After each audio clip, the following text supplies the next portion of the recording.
Hello भाई, तो आज हम लोग जानने वाले हैं न्यूरॉन का पूरा फंक्शन जानने वाले हैं। साथ साथ उसका स्ट्रक्चर भी हम लोग देखने वाले हैं। बहुत आसान है न्यूरॉन का फंक्शनिंग, बहुत ही ज़्यादा आसान है। कम से कम 3 मिनट भी नहीं लगेगा समझाने के लिए, बहुत ज़्यादा आसान है।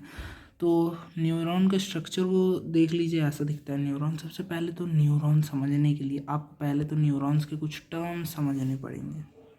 कुछ टर्म्स जैसे ही हो गया, पहला हो गया ये डेंड्राइट्स। डेंड्राइट्स क्या होता है? डेंड्राइट्स जो है वो होता है जहाँ पे सिग्नल्स एक्वायर होते हैं। देख जैसे कि ये एक न्यूरॉन है, इसका आगे एक और न्यूरॉन होगा, उस न्यूरॉन से एक सिग्नल आता है, एक इम्पल्स आता है। वो इम्पल्स जो है इन डेंड्राइट्स के द्वारा एक्वायर किया जाता है, यानी कि ले लिया जाता है, यानी ट्रैक कर लिया जाता है। ठीक है, तो डेंड्राइट्स क्या करते हैं? वो जो है इम्पल्सेस या फिर सिग्नल्स जो है एक्वायर करते हैं दूसरे न्यूरॉन से जो आ रहा होता है। ठीक है, फिर डेंड्राइट्स ने एक्वायर करने के बाद ये क्या है ना, ये सेल बॉडी है। इस सेल बॉडी को जो हम लोग सोमा भी बोलते हैं। ठीक है, तो अब जैसे ही वो जो इम्पल्स जो एक्वायर हुआ ना, वो सेल बॉडी में आया। अब वो जब सेल बॉडी में आया ना, वो जो केमिकल, वो जब इम्पल्स में आया था ना, वो जो है केमिकल फॉर्म में था। वो केमिकल फॉर्म में था। अब वो जैसे ही डेंड्राइट के बाद जब वो बॉडी में पहुंचा न्यूरॉन का, तब वो जो है इलेक्ट्रिकल इम्पल्स में कन्वर्ट हो गया। वो क्या हो गया? वो जो है इलेक्ट्रिकल इम्पल्स में कन्वर्ट हो गया सेल बॉडी में इलेक्ट्रिकल इम्पल्स में कन्वर्ट हो गया। अब फिर ये जो लॉन्ग टाइप का आप ये देख रहे हो ना, इधर से इधर तक, इसको हम लोग बोलते हैं एक्सॉन।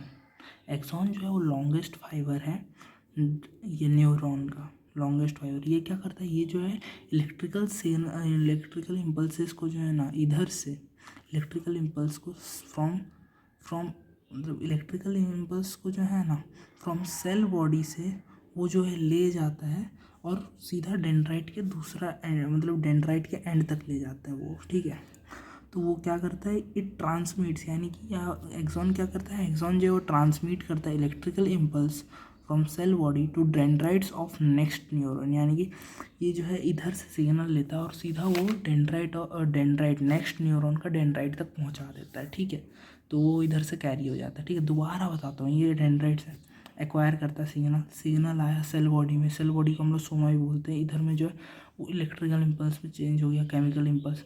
फिर ये जो है लॉन्गेस्ट फाइबर एक्सॉन, इधर से जो है इलेक्ट्रिकल इम्पल्स वो जो है लेके जाता है और दूसरा मतलब दूसरा न्यूरॉन तक ट्रांसफ़र कर देता है। ठीक है ना, फिर इधर आता है साइनेप्टिक नोड, इसको बोलते हैं साइनेप्टिक नोड। अब इधर में जो है एक और न्यूरॉन होगा। ठीक है, न्यूरॉन के बीच में जो है एक गैप होता है, उस गैप को जो हम लोग बोलते हैं साइनेप्स। तो ये पूरा कंप्लीट मतलब फंक्शनिंग था। एक और चीज़, हाँ, कि जैसे ही वो इधर से इलेक्ट्रिकल इम्पल्स निकलता है तो वो फिर से केमिकल इम्पल्स में बन जाता है। जब साइनेप्स होता है ना, साइनेप्स बीच में गैप होता है, उस गैप में वो फिर से केमिकल इम्पल्स में ट्रांसफर हो जाता है। तो ये तो कंप्लीट फंक्शनिंग न्यूरॉन का बहुत ज़्यादा आसान था, 3 मिनट में समझा दिया।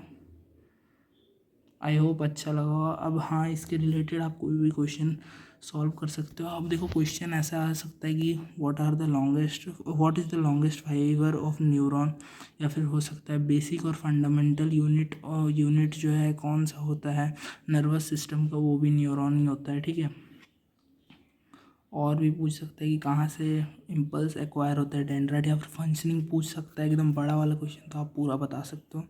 तो बस इतना ही था।